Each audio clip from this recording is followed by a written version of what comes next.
Good morning, sir. Good Good morning, morning, sir. sir. Good morning, Good sir. morning, sir. Yes. Good Good morning, sir. morning, sir. Good morning. Very good morning to all of Morning, you, sir. and great to Good see you, morning, see sir. all the smiling and pleasant faces on my screen. So I also get a lot of energy from all of you.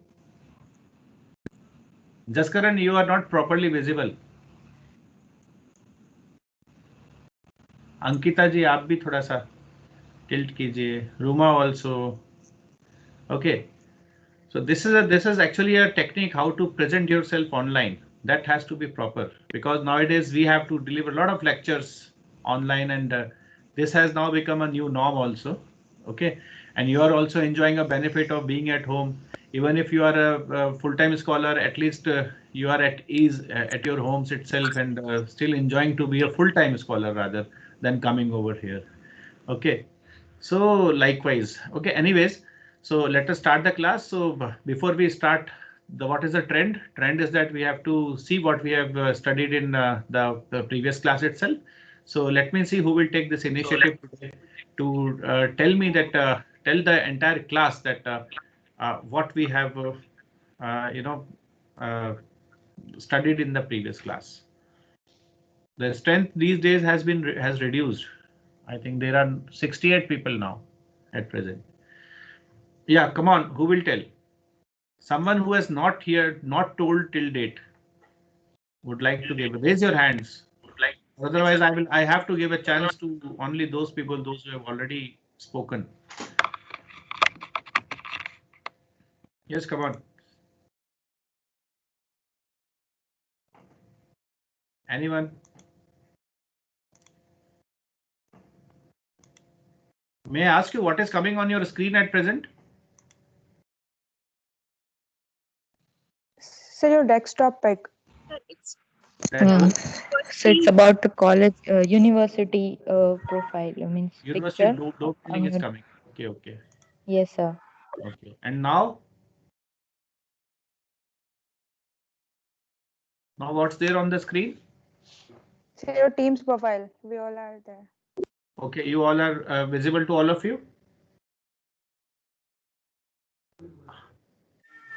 Ananya, your phone was coming inverted yesterday. Also, it was in the video like that. Yes, come on, everyone. Yeah, Ruma. Okay, Ruma. Yes, sir. In the last class, we have studied data collection. Now, the definition of data collection. Then we have studied types of data like primary data and secondary data.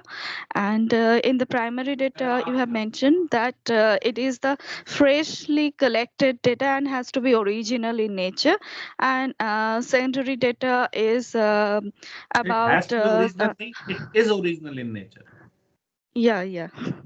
Yes, When sir. we are doing research, we have to be very, very careful of using words. Okay. Yes, sir.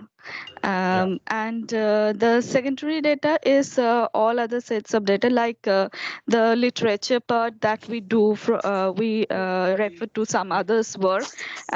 Those are the secondary data. And then we have also studied the merits and demerits of primary data. In the merit part, we have studied that it should have targeted issues are addressed, and also data interpretation is better, and then it has high accuracy level, and also it address specific research issues, and it has greater control also. And in the demerit parts of primary data, we have studied um, um, that it's a costly affair also. One need to go to the field and do the survey, and it's also time consuming and costly affair, and more number of resources are required for that, and there can have inaccurate feedback also, and also required lots of skill with labels. um, So these are the merits and demerits of primary data, and also I think Ritu ma'am had asked last day that how can we ensure that the primary data that we have collected is standardized or is validated. So you have mentioned that it has its respective procedure of checking the validity and reliability of such primary data that one need to follow. And then you have also mentioned the sources of primary data that's can be collected like through observation method, through interview method, and collection through questionnaire, also collection through schedule. And today I think we are going to start with the observation method in details. Good and great. Yeah. So anything which Ruma has missed? Anyone would like to say something which has been missed by Ruma? Thank you, Ruma. You also described about two tools that are validity and reliability. Who is this? Without Sir, raising hand. Oh, sorry, sir. Sorry, sir.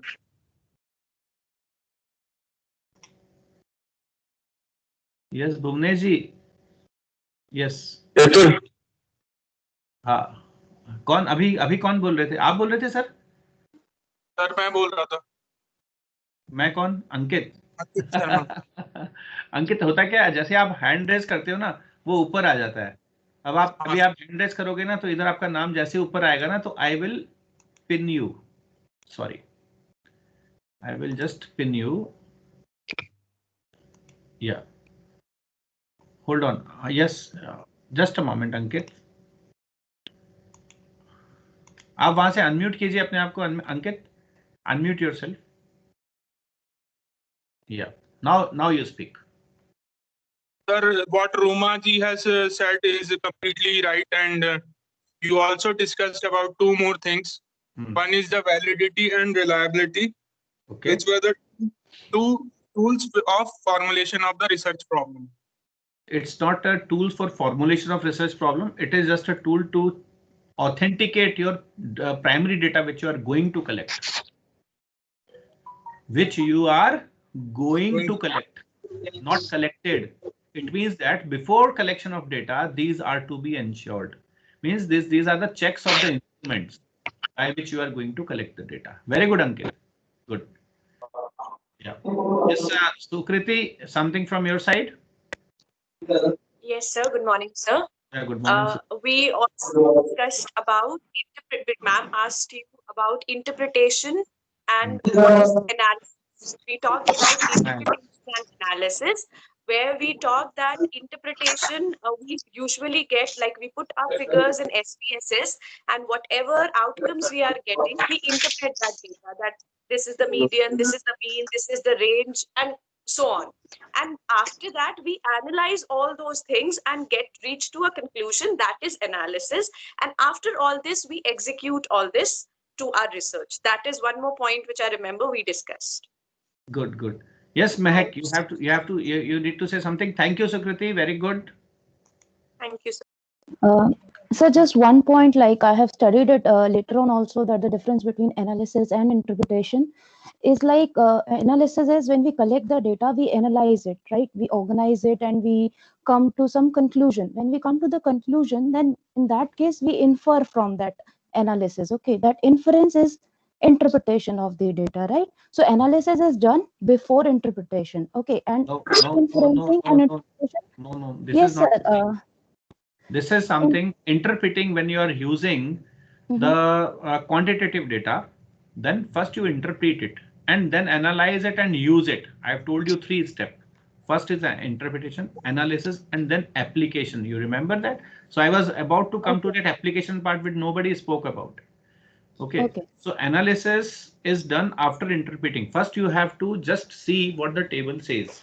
Okay. So you have to write certain things on the basis of the results, whatever you have got from the quantitative data. Okay. So when you have gone for this quantitative data, means when you have processed this quantitative data through any software, then you have to interpret it and then you have to analyze it. Okay. So sometimes it is other way around also you are saying it, but it is totally you can say a matter of you can say pre and post, whatever. Somebody takes analysis and interpretation and interpretation as analysis. But why I have told you this is that without interpreting, you cannot analyze. Analysis is a next step, and leading to analysis is the application. Okay. So can we conclude that analysis is more of quantitative thing and interpretation is more of qualitative thing, right? Actually, in case of, I told you yesterday itself that in qualitative data, analysis and interpretation is one and the same thing, because you do not have anything quantitative over there to interpret first and then analyze it. Okay. So, so in, yeah, you can say it from that point of view, but not completely true. But if you say it like this, then it can be, it will make sense. Thank you, sir. Okay. Yes, sir. So Mac, I hope you got your, that's why I keep on asking you what we have studied in the previous day so that you can clear your concept. Very good, Mac. Sure, sir. Thank you. Keep on discussing certain things in the class like this. Good. Yes, sir. Yeah, there were some more people also. Yeah, Ankit ji, you want to say something more? Oh, sir, sorry, the hand is raised. I'm lowering the hand. Sorry, sir. Yeah, Apurva ji. Good morning, sir. Good morning. So the merits and demerits of primary data. So I'd like to speak about them. So the merits were that they are very target collected information, and it is target collected. Also, I cleared the doubt yesterday itself. I hope that is also clear to everyone. Right, sir. I asked to that. Yeah. Okay, you only asked. Fine. Yeah. And then the data is of very high accuracy, and then it is specific to the research and the topic issue that it is, and you have the greater control over the collection of the data. Absolutely. And the entire process, whereas the demerits are that the cost is much higher in collecting the first-hand data, and then it is time consuming, more number of resources are required, and then it is inaccurate feedback. Reason because everybody will have their own feedback when they're giving it. And in collecting, we also talked about when collecting primary data from interviews, you go to interviews when you need more in-depth observation of a person's own. When you penetrate the things and you have to ask, keep on asking in the interview type of thing. Good.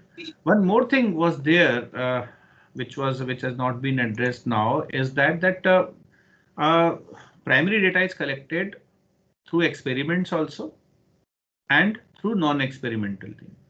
So when we are talking about doing experiments, it is used when we are going with, you can say, researches in the areas of engineering and sciences. So there we do the experiment and try to collect the data from the experiment. So that is again a first-hand data which we are collecting from the experiment itself. That is also called primary data.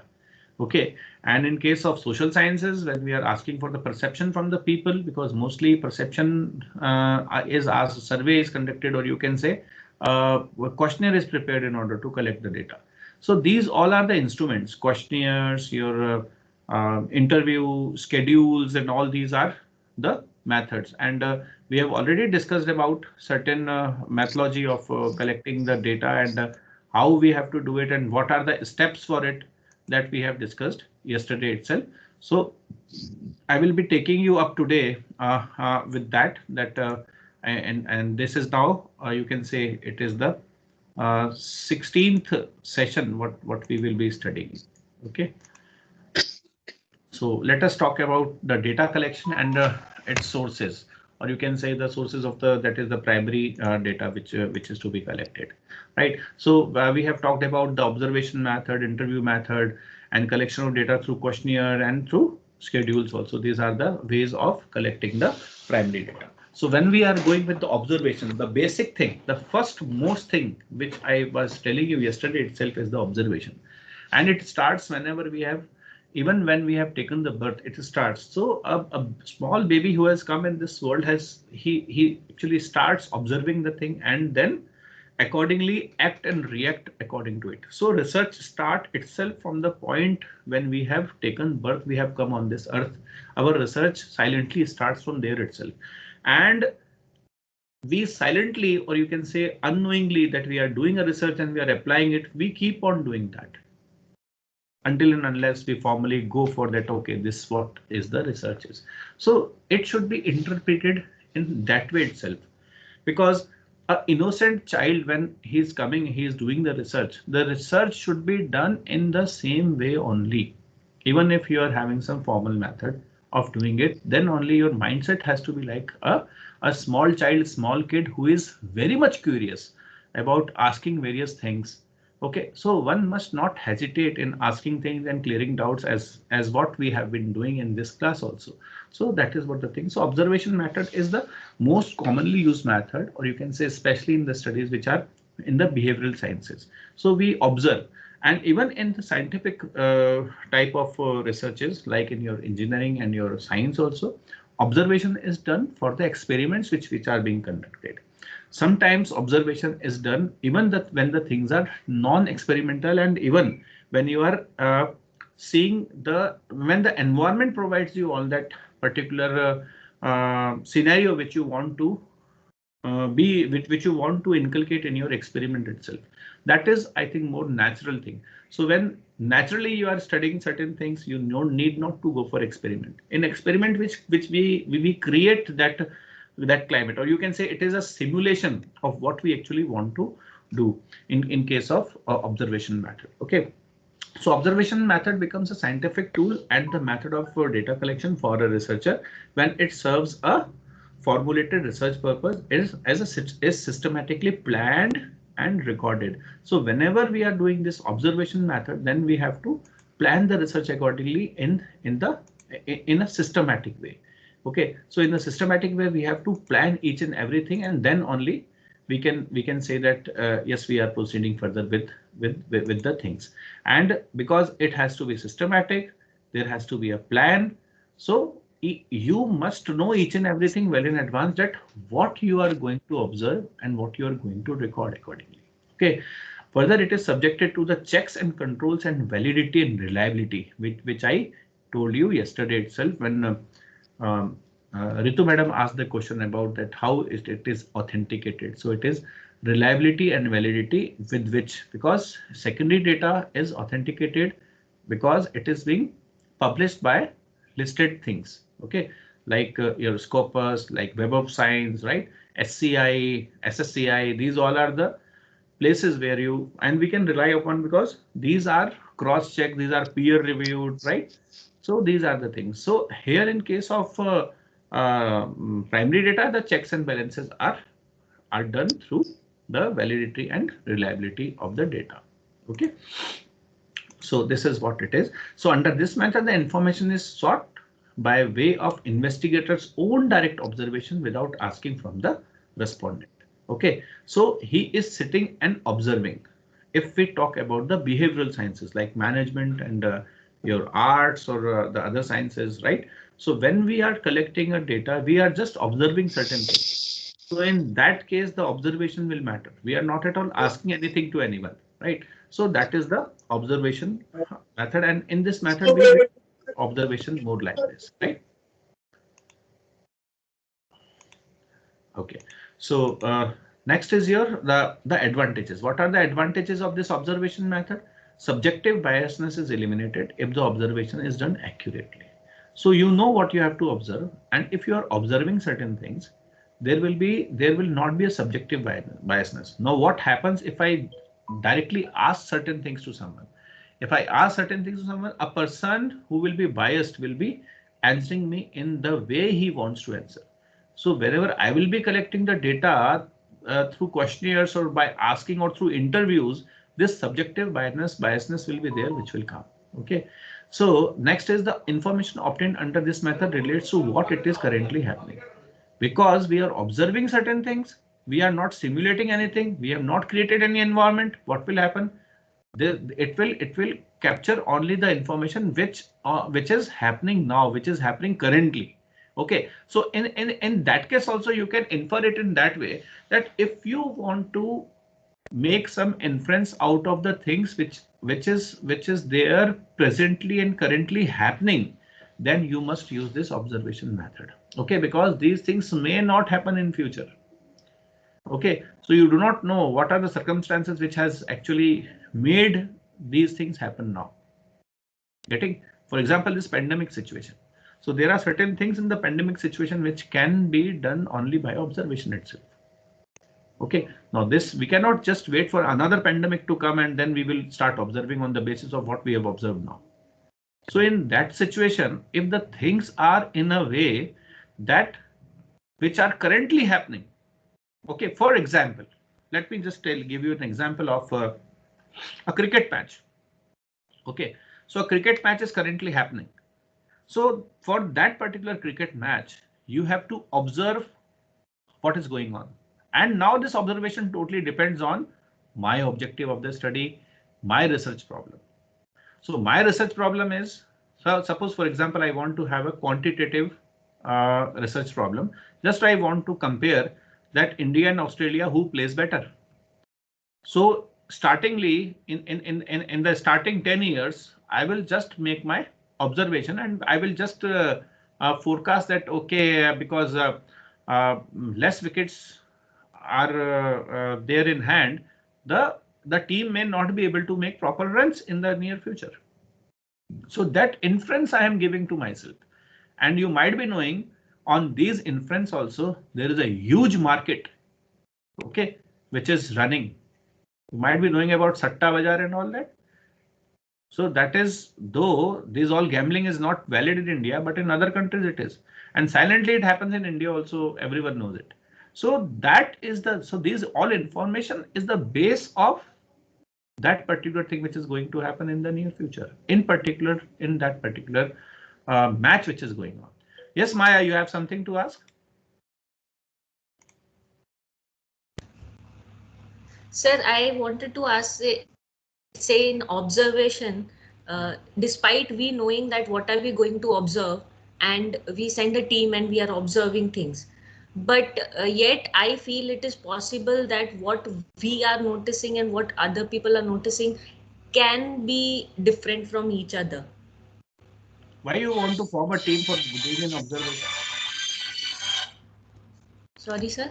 Why a team is required to just observation for doing Sir, an observation? even if we are not doing with different teams, even if we are observing, it is possible that, how to explain it? Could you please give an example that if this is a research, then this is what we have to observe, so that it becomes very. I've just given you an example. Somebody has deliberately, no, let me just give you a live example.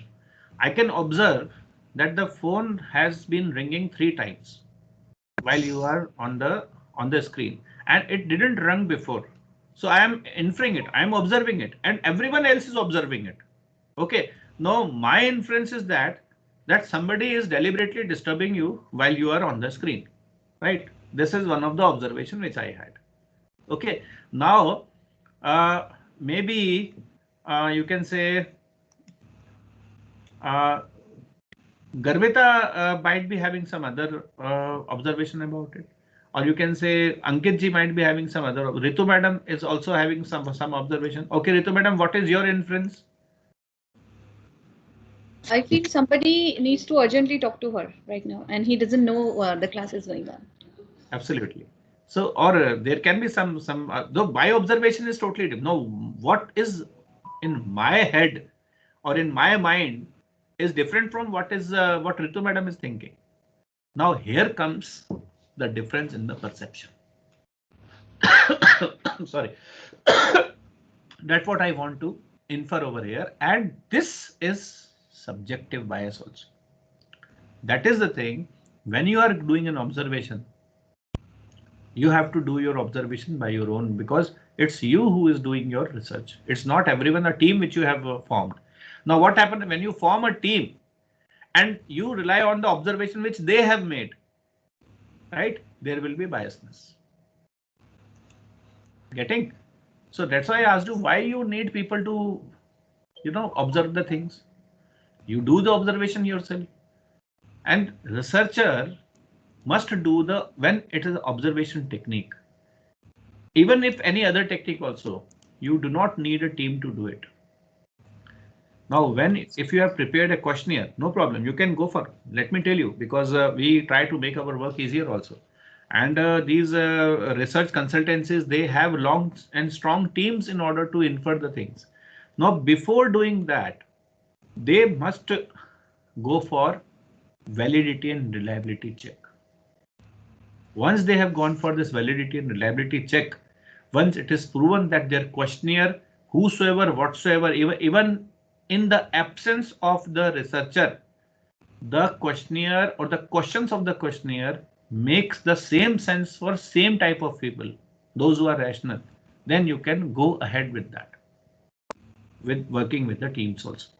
Okay, and regarding observation, why we are doing observation now? See, what is the advantage of doing observation is that it eliminates the subjective bias. And if you will do this observation in team, you are inviting subjective bias, and the very much purpose of this particular observation will be lost. Okay, Maya? Yes, sir. But then yet, I mean, how do we make sure that according to this questionnaire or this particular research, this is what we are going to observe? Like, is there any particular criteria or? There is, I told you, the reliability.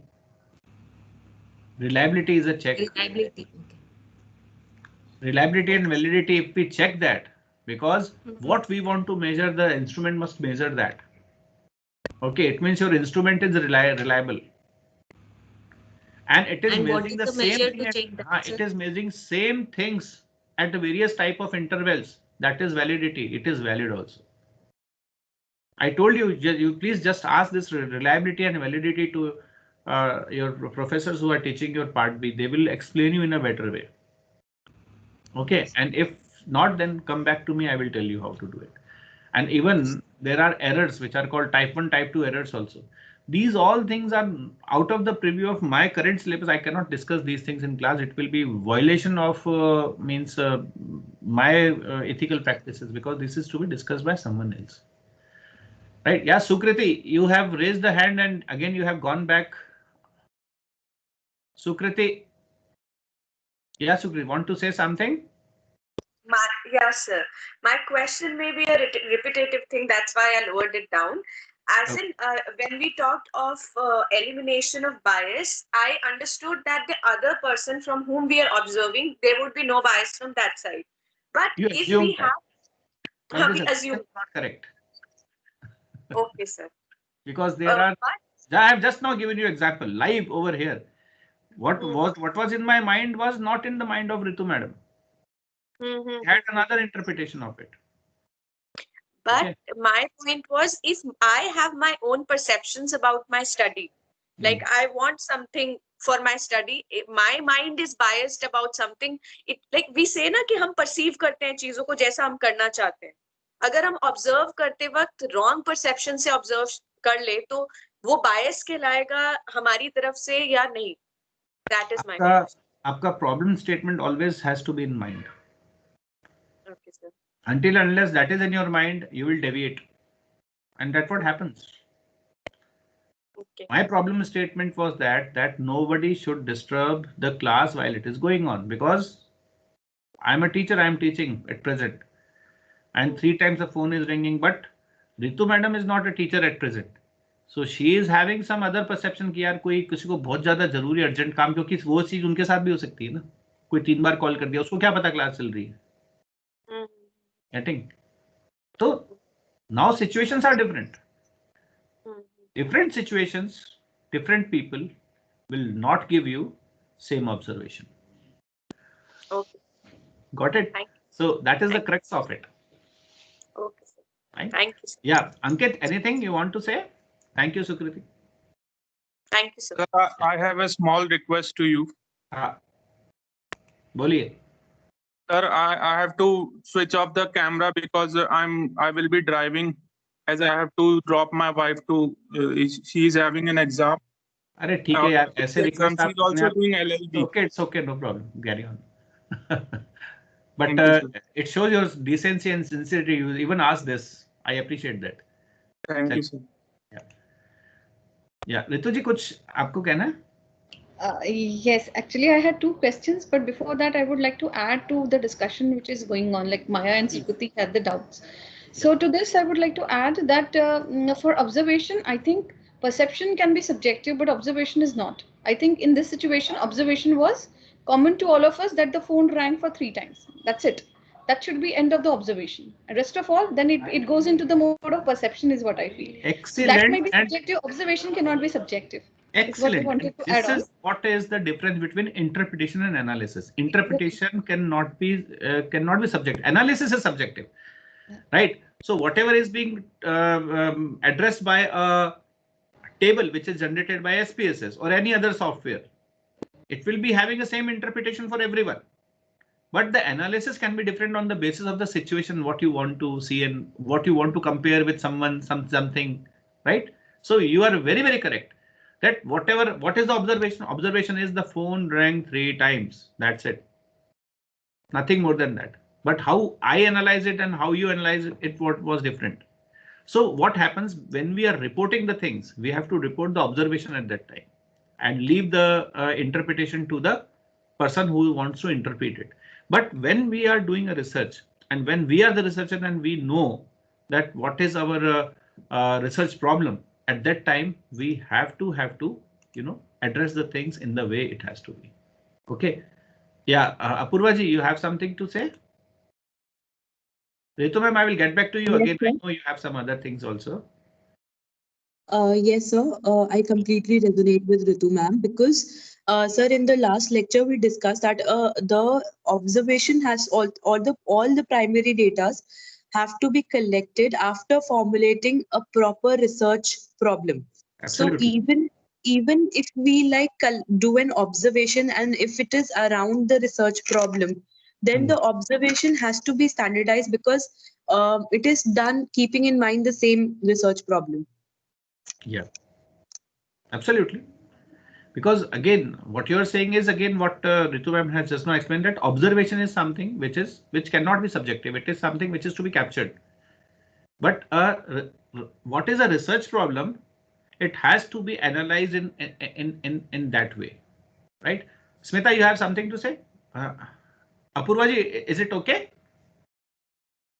I just wanted to clarify that what Ritu ma'am has said, that what we are observing first-handedly, that is interpretation, and what you and Ritu ma'am differently interpreted the situation, that is analysis, right? Yeah, when you're writing it becomes the analysis, because you have to just you can say match the situation according to the outcome of that particular observation. That's why you say that I am analyzing it. Okay. Okay. Thank you. So it is something which is, now there is one more step: observation, interpretation, and analysis. So observation and interpretation is not the same thing. What you are saying is, right? Observation is something which is observed. Interpretation, analysis can be same when you are going with the qualitative data. Now this is something qualitative. Phone rang 3 times. It's a qualitative data, right? Now how I analyze it? Analysis is something according to the situation. Class is going on. Okay. I have something in my mind and I analyzed it in the way that something is disturbing her. Someone might be deliberately, but Ritu madam has another thing, has another perception, because totally depends on the mindset. Okay. Yeah, Ritu ji, something more you want to say, ma'am? Yeah, actually I had 2 questions. One was we talked about accuracy in observation. So I was just wondering that how do we make this accurate? Because observation is accuracy already accuracy of what? The first sentence which says that subjective bias is eliminated if observation is done accurately. Now, what is the accurately word here? Now again, totally, yeah, accurately means, ma'am, here this particular first thing is related to some experiment. So accuracy means the instrument which you are using, particularly for observing certain things, if you are using any instrument, right? For example, I am taking observations from an experiment in which there is a pipette in which I am just mixing certain things and the color changes at certain point. So that point is to be noted down. So that is my observation. So that has to be accurate. Means, or even if sometimes I may have to conduct the experiment 2-3 times, then I can take that average level also. So whatever I am observing, right, it has to be as it is what I have actually observed. Suppose, for example, I have observed that at 9 ml, the color changes. Okay, I'm mixing one chemical with other chemical, and it is not at when it becomes saturated, the color will change. Okay, so when I have mixed this 9 ml of a solution, means one solution I'm mixing it with other, so the color has changed. So 9 should be 9 for me also, 9 for anyone else also. Okay, so that is the accuracy. So now from where this 9 is coming? 9 for sure. For you also it will be 9. For me also it will be 9. For sure. But if that particular instrument in which I am pouring it, it starts from 1, then it is not 9, it is 8. So what has happened actually? What has happened over here is that particular instrument is not reliable. That is not measuring what it is intended to measure. And that's what is called reliability. So does it mean that accuracy will hamper if the reliability of instrument is not there. All right. So does this mean that accuracy word is only used when we are talking about experiment level observation? Or no, madam, just now the phone rang how many times?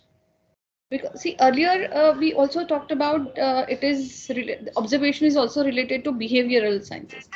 If we are talking about behavioral thing, if for example I want to observe how many people are using some XYZ park for walking in the morning. So there again the observation, and then how does this accurate word really applies there? Or is it this accurate word is only related to the experiments? Ma'am, accuracy comes with mathematics. Rest all is something which we try to understand with you can say with certain probability.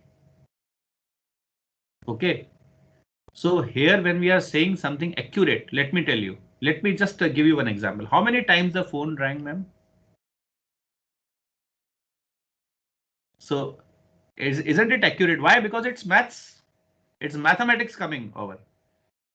So whenever mathematical things will be there, we have to see that it is. That's why I told you. That is the reason why I told that this first particular point is related to something which is related to science and engineering, where we talk about accuracy, because that is again a primary data. We have to take observation from the experiments also. So there it will be useful. Excellently asked, madam, because when you ask, everyone else also understands in a better way. Yeah, Jayati, I was waiting for you. I have one more doubt. Can I just go on? Yeah, carry on, please carry on. The second point, since the second point. Jayati, hold on. Yeah. Oh, you want Jayati to speak first? I can park my question first. No, ma'am. Actually, what the thing is, your things are already in the flow. So please carry on. All right. So the second point talked about that currently happening. There is a word that we are talking about, that observation is about currently happening. So I have another question, that in case we are referring to some archival data, or if you are looking at historical records, then how does this currently happening and archival data and historical records would relate to each other? Can you repeat, please, ma'am? I was not able to. The second sentence talks about that this observation relates to what is currently happening. And if I'm observing something from the archival data, or I'm referring to some historical records, then how does currently happening relates to these two? It is not currently happening. The things you cannot observe those, ma'am. Now, whatever, now see, just now you have told about the observation, that the phone rang 3 times is an observation. Okay, so that has been recorded by you also, by me also, because that currently happened. So whatever is currently happening can only be observed. Observation will come only for the currently. Now what will happen, ma'am? When you are talking of historical and archival data, that is not an observation. That is not observation. Why? Because now you are making interpretation out of those. That has already happened. Somebody has already reported. We are talking of archival data, historical data. It means it is a secondary type of data. Am I correct? Right. So it will be having no say over here when we are discussing something which is primary. So primary things happens when we are, it is actually happening. So it is seen from that sense. But your question was very much valid, that because in that also you might be having certain, you may be reporting certain things. Because from archival and historical data, you may first be reporting certain things, and then you will be interpreting and analyzing, if we say in this way, from the point of, but that is a secondary data itself. So the observation portion is eliminated in case of secondary data. You directly interpret and analyze because it has already been reported. It is already observed by someone and has been reported at that time. So you are using that observation. That's why the data has become secondary for you. I hope I have answered you. Yes. Yeah. Any other thing? If at all, if at all I have clicked the photograph of some structure, maybe 10 years back, and now I'm looking at the structure, it is transformed. So it's again a primary data because I was the one who clicked it 10 years back. I'm the one who's now observing now. So then how do we again call? Still, because it's a primary data, you can observe. You might have observed it at that time also. Now you are again observing it. Right. So it's a primary data which you have clicked. Now you are not using the interpretation of someone else. Right. So that until unless you use something else being reported by someone else, it is still a primary one. Perfect. Got it? Yes, sir. Thank you so much. Yeah. Yes, Jayati. Sir, I'm having doubt related observation and perception. Like there is number 6 from my side, it is number 6, and from your side it's number 9, right? So whose observation will be considered as correct? I was waiting for this because I used the number just 6 and 9. That's why. Yeah, because what the thing is, it may be 9 for you and it may be 6 for me. I told you about the research problem, you know, Jayati. So yes, sir. Yes, sir. It depends on the research problem, that how you see it. You are also correct. I am also correct. But for you, you are interpreting it as 6 and I am doing it as 9. Okay, for me it is 9, for you it is 6.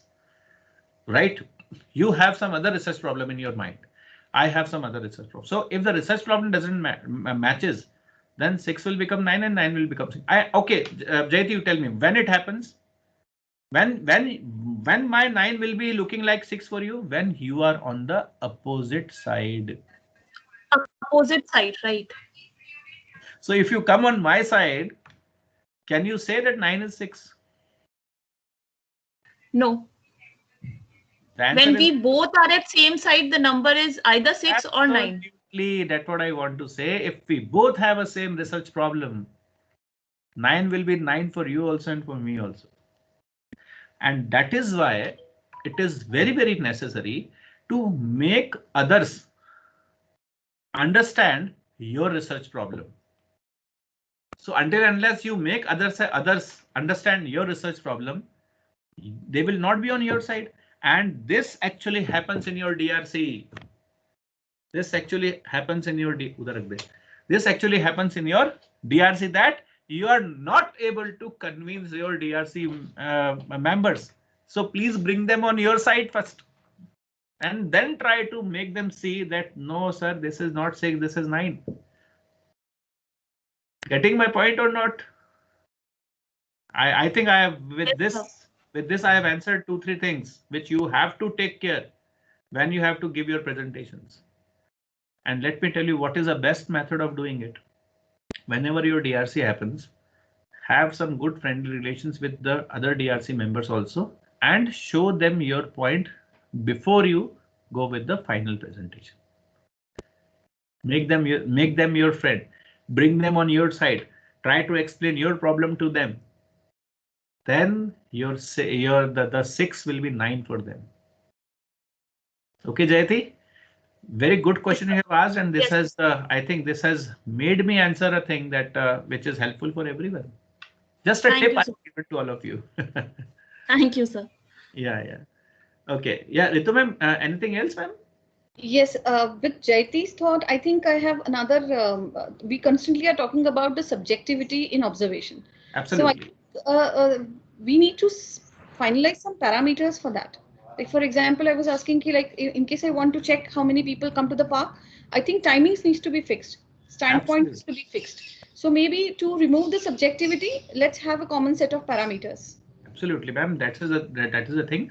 And with this also, I have one more thing to tell all of you is that setting the parameters, or you can say setting certain conditions, will make your research more meaningful also and more applicable also, because everything and anything is not possible. You have to set some targets, you have to set some parameters fixed, and you have to say that remaining other things, it is called ceteris paribus. In economics it is used.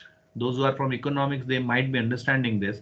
Ceteris paribus means remaining other things constant, the demand of a product is dependent on the price. Okay, remaining other things constant. So what are the other things? There are certain conditions which are there for applicability of the rule of demand, the law of demand.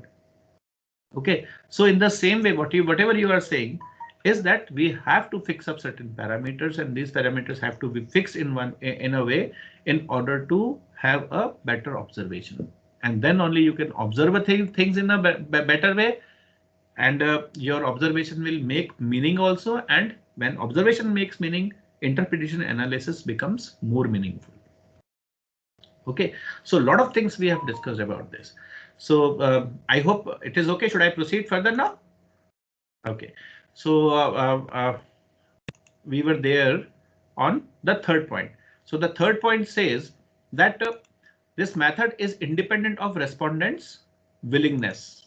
Okay, so when we are talking about the respondent willingness, this method is independent of respondents' willingness to respond. Why? Because you are not at all including any respondents in that. Because as the respondents are not there, the observer, or you can say the researcher himself, observes the thing and take the things in the way he wants to take according to his research problem itself. I hope there is no problem in this point. Fine. So next are the limitations. First of all, it is an expensive method. Why it is expensive? It is because I have told you that you may have to do some experiments. Okay, or you may have to find some time or situation which is ideal for your experiments to happen. So it is for sure an expensive method. Now expense not only over here is the monetary expense, it is your time is also money. Okay, so even if you are spending some time, it means you are spending some money on that. Okay, so from that point of view also it is equally important. Okay, next is the information provided by this method is very limited. Why? Because you cannot use it to the extent possible. So it will solve only the purpose for which it has been collected. Okay, so it will provide a limited information which will solve a specific or a particular purpose for which it has been collected. Next is sometimes unforeseen factors may interfere with the observational task. Okay, so there may be something else which may be hampering or inferring the things. So these things are also to be taken care of, and these are the limitations of the observation methods, you can say. Okay, fine. So next are the types of the observation we will see. So here when we will be discussing about the types of the observation, then you will be able to have a clarity about these things in a better way.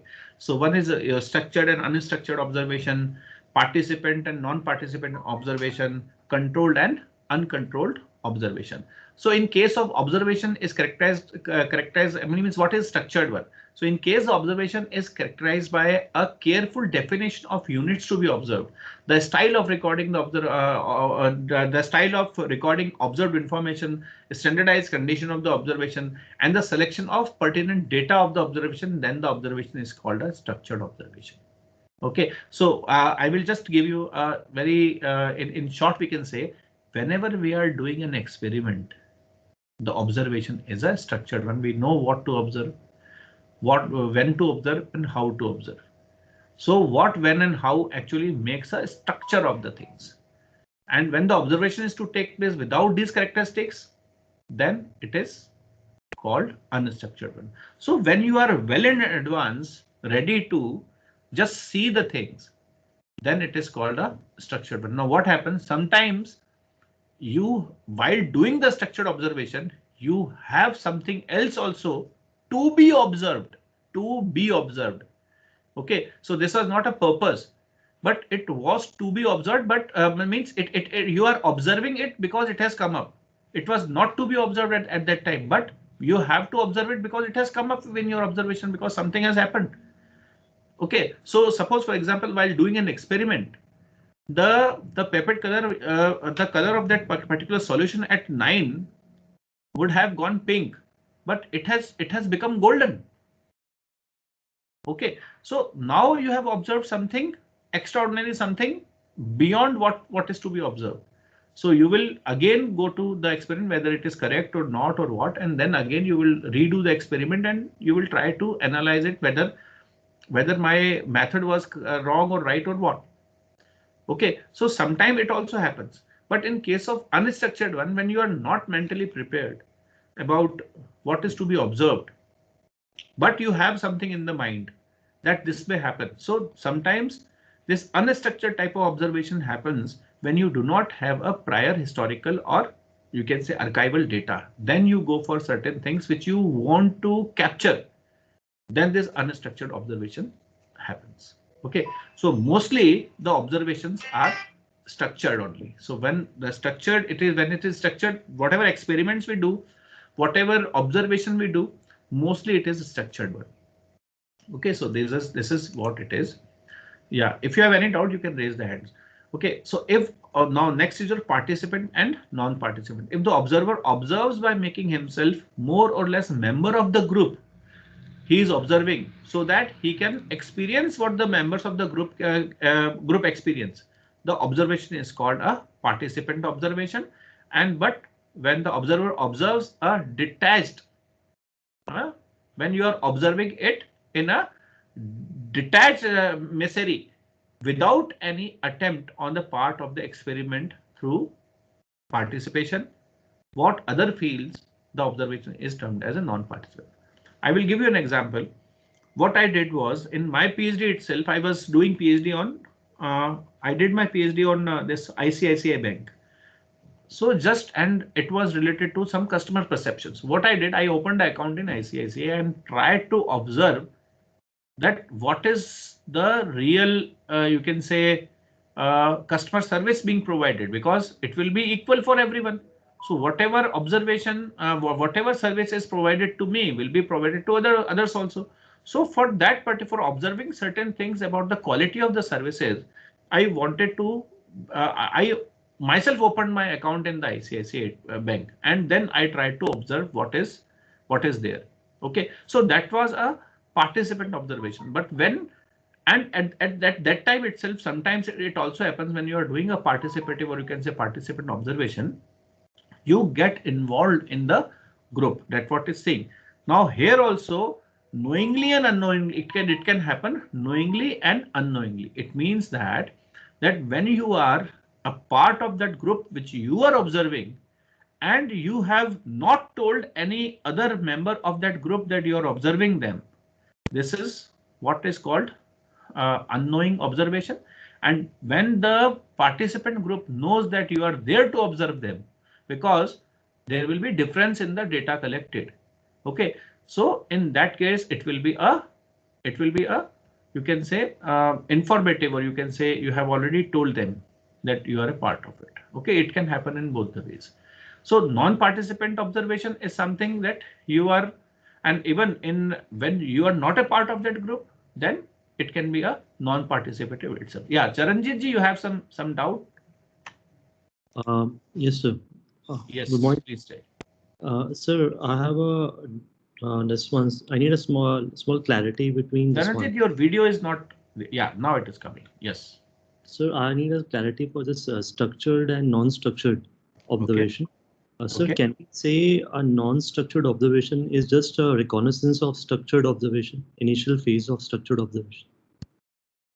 You can say that.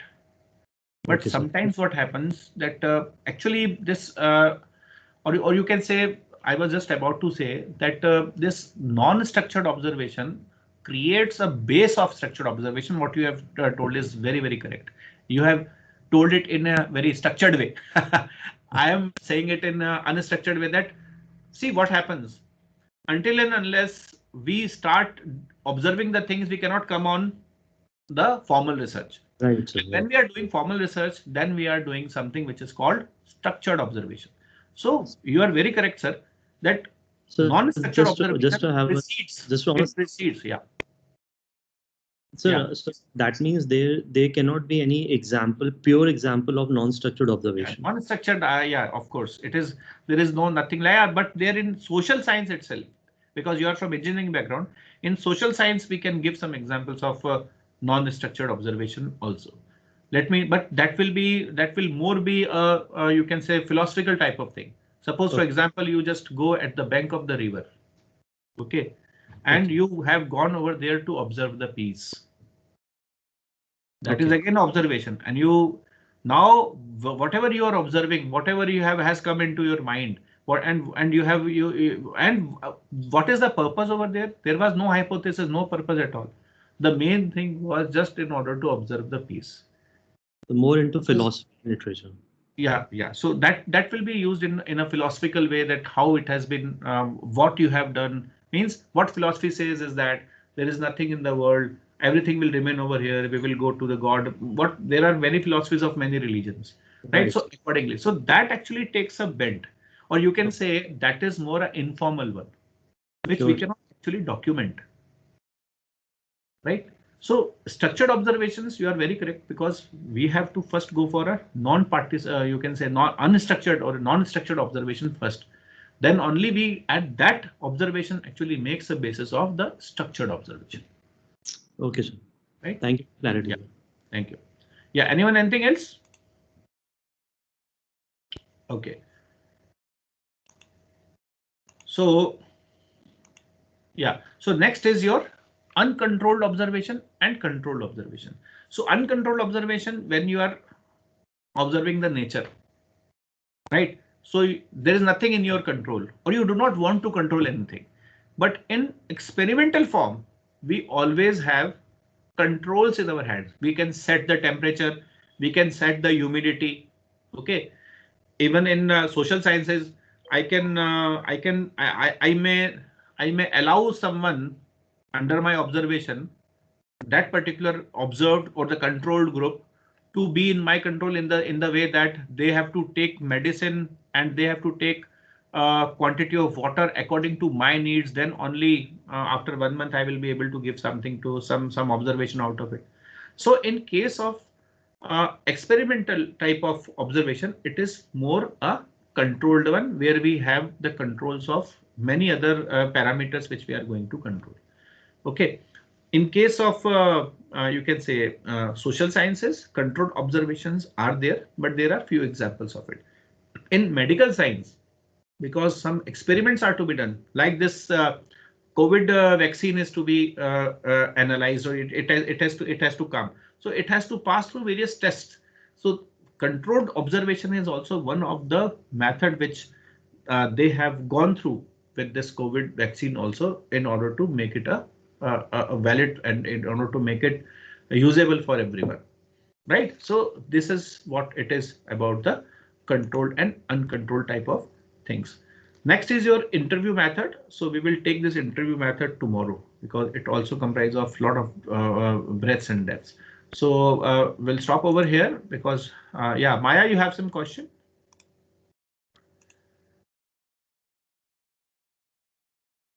Yes. Maya, you have some question? Your hand was raised. Yes, sir. Sir, I wanted to confirm that in controlled and uncontrolled, can we say the variables are controlled or manipulated in case of controlled observation? Yes. And in uncontrolled, the variables are what they are. You just have to observe. Very correct. That's what you can control is only the variables. Okay, variables vary. The things which are constant you cannot control. Okay. Fine. Right, guys. So should we end the class over here? Though I was having a lot of things to discuss with you, and let me just, because I hope you all have this presentation with you also. Okay, the entire presentation is there. So there are certain things: interview method, personal interview. Okay, so indirect oral examination, types of personal interviews, again structured, unstructured, focused, clinical, non-directive. Okay, so there are various things given over here. So my request is that you please just go through all these. There are some phonic interviews also which we take. Okay, so this was all which I had to complete today itself, but these are remaining. But we will be taking these things in depth tomorrow, or whenever we will be having our next class. Yeah. So anything else you want to ask about your exams or anything else? So we will be having. So when you want to have this this mock test, tell me that. When you want to have this mock test. अरे नहीं करना है क्या? Sir, Saturday. Yes, coming Saturday. When you are having your final exams? 11th. Saturday is 9th, yeah. 9th and 10th I'm already occupied with a workshop. So 9th I can't spare off. 8th will be okay. Right? Yes, sir. So there will be a half an hour test. I will give you only one question. So 8th we have Sir, the 8th we have exam. We have Okay, invigilation duty and you already have an exam. At what time? Sir, 10:45. After 10:45. Okay, see, this is just a mock one. Yeah, Pooja Agarwal, you have something to say?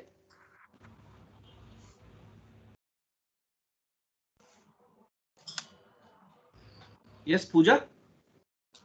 Shalini ji? Yes, sir. You want to say something? Sir, I just wanted to inform you regarding that exam. That's it. Okay. See, what the thing is, what I believe is that this is just a mock one. Okay. You can appear it within half an hour and you can submit your copies anytime. So whatever you will write, it will not be counted in your marks also, right? It is just a mock. Actually, you have never been exposed to this type of system of taking exams or giving exams, right? So what we will do is we will just have a 10 to 15 minutes or half an hour mock at any time, whatever suits you on 8th itself. Okay. So I also have to see my duty chart because the examinations are going on. So I have to be with my department also for certain duties. So accordingly, we will mutually fix up. Yeah, Manoj sir, you have something to say, sir? Sir, regarding expert lecture for tomorrow, sir. The timing of the expert lecture, sir. Timing of expert lecture 3 o'clock? Yes, sir. Fine. So tomorrow first you, and who are the two more who are presenting tomorrow? Who else is there? Apurva ji? Apurva ma'am. Apurva madam? She's. I'll tell you, sir. Wait, sir. Bataiye. She might have having some other duty or class. Yes, sir. There in the on 7th, Manoj sir, Ankit, Gaurav, and Nikhil. Okay. Thank you, Jayati. Thank you. Welcome, sir. Yeah. So, anyways, so ठीक है, Manoj sir. So आप उनको भी inform कर दीजिएगा, आप भी अपना तैयार रखिए. हाँ सर. एंड अभी मैं आपको और अपूर्वा जी को I will make you the presenter over here so that, and even the organizer, you can also schedule the class afterwards also. ठीक है, तो मैं अभी कर देता हूँ. और अभी वाले में तो मैं अभी कर ही रहा हूँ शेड्यूल, उसमें अपने टाइम टेबल्स में आ जाएगा, सबके उसमें कैलेंडर में आ जाएगा. Okay, sir. Right. So on the, and it is what is the date? 7th and 8th, I suppose. 7th and 8th, sir. That is on Thursday and Friday. ठीक है, fine. And those who are faculties in MUJ, please tell your departments not to give you duties while classes are going on, or when we are having this online interaction or whatever. right? So, or you can adjust your duties accordingly. So we all can take a maximum benefit of being there. And I invite all of you to have a post discussion on whatever is being presented. So 15 minutes time for presentation and 5 minutes for discussion for each and every participant. It has to be there. Not more than 15 minutes we will take. It can 1 or 2 minutes up and down will be okay, but we have to adhere with the time itself, right? Okay, sir. Okay, sir. Right.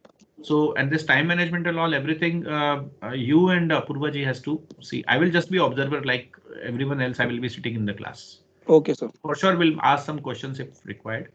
Yes, sir. Right. So I encourage all of you to ask maximum so that you can and please ask those questions which actually make sense. And you all are sensible people, so I encourage you to ask more and more. Right. So let us just end this class for today over here itself. Right.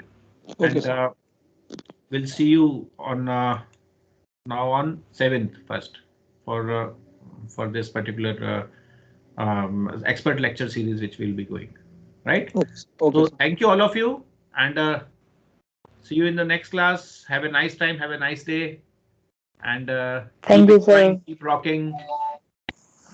Take care. Thank you, sir. Yeah. Thank you.